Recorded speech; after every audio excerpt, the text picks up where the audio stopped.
one is the demand. It's the person buying it. It's when I posted on Backpage, it's the guy that called the phone number to get services. There are so many people buying sex services in Madison. The police department is adding a new position to the victims unit. And this person will specialize in human trafficking and could start as early as this summer. As NBC 15's investigates, Hannah Anderson found out right now it's easier than ever to buy someone illegally for a sex act in Madison without anyone knowing.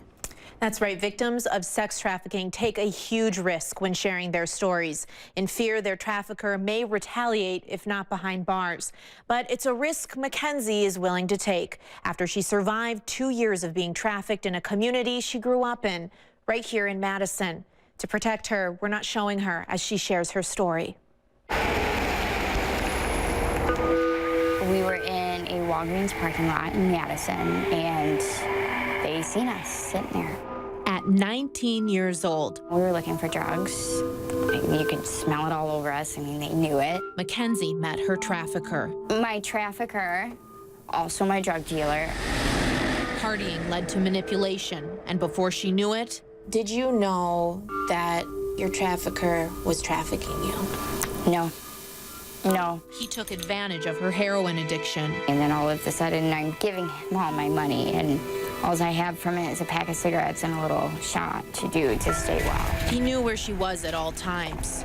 He had full control over the price and what they were being told, and what I would offer. He's the one that decided what I was willing to do with them.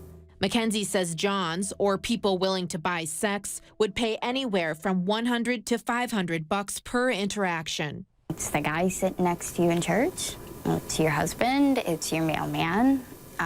It's your local neighborhood police officer. I've seen guys like that. And it's also who you might expect it to be. You know, the gross guy in the corner over there. Some days we would meet one guy. If he paid enough, that's all you would have to do. And some days it was up to 5. I specifically had Johns who were like, hurry up before my wife and kids get home. It's one of the most financially lucrative criminal enterprises that's operating in the United States at this time. Detective Roger Baker works for Madison Police. It's easier for Johns to do this now. It's more anonymous. They don't have to show themselves on the street per se. They can sit in the privacy of their home.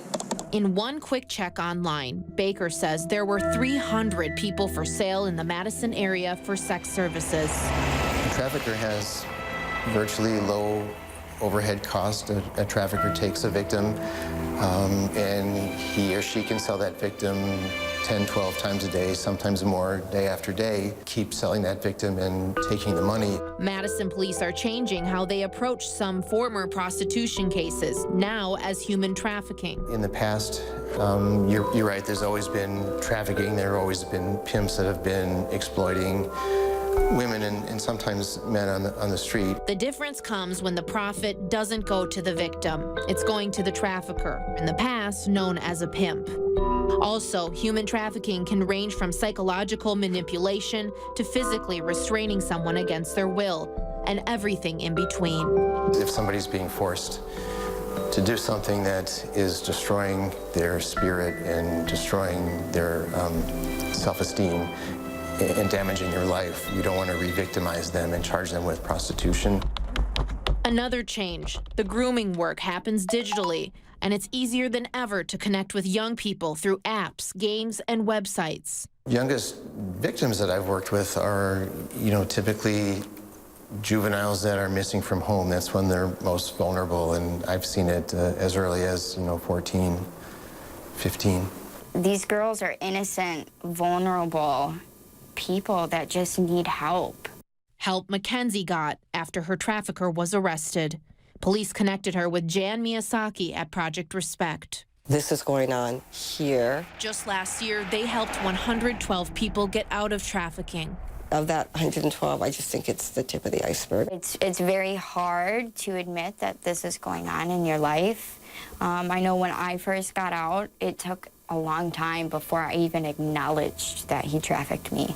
It took a really long time to even say it. So it's not easy. Life is different now for Mackenzie. She says she's clean and knows her trafficker is in prison. I do worry that the day these guys get out of prison that they will come find me, but I have some time. Time no longer owned by her trafficker, but still the life for many women right now in Madison. Like I said, a lot of people don't make it out, and that's a very real reality that I have to face. Women Mackenzie hopes hears this story. I didn't know. I didn't even know what it meant to be trafficked until it happened to me, which is why it's so important to raise awareness. Oh, it's just so important that Mackenzie was willing to share that story. Yeah. Unbelievable. And Detective Baker's actually been doing this work for the last decade? Yes, so he's been working at MPD for 29 years and has been focusing on human trafficking and high-risk missing children for the past decade. He says the two are closely related, actually. He also told me some of the hardest cases, because I asked him, how does this wear on you?